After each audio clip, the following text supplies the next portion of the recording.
Bonjour à tous. Aujourd'hui, nous allons voir les fonctions croissantes et décroissantes.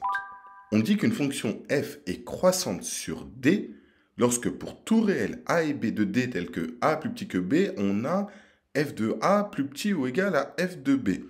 Voyons voir sur une figure.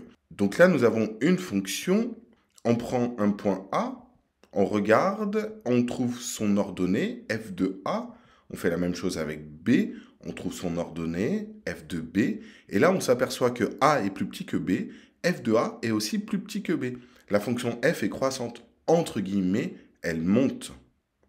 On dit qu'une fonction f est décroissante sur d lorsque pour tout réel a et b de d tel que a plus petit que b, on a f de a plus grand ou égal à f de b. Même chose, on a une fonction ici, si je prends petit a, je regarde son f de a, je fais petit b, pareil, je regarde son f de b, et là, je m'aperçois que quand a est plus petit que b, f de a est plus grand que f de b. La fonction, entre guillemets, descend. On dit qu'une fonction f est constante sur d lorsque pour tout réel a et b de d, tel que a plus petit que b, toujours pareil, on a f de a égale f de b.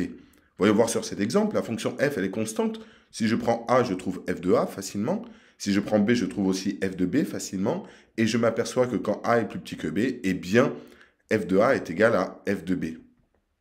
Dernière chose, on dit qu'une fonction f est monotone lorsqu'elle est uniquement croissante ou décroissante sur d. D, c'est un intervalle de définition de f. Par exemple, cette fonction n'est pas monotone car elle est d'abord croissante, puis après décroissante.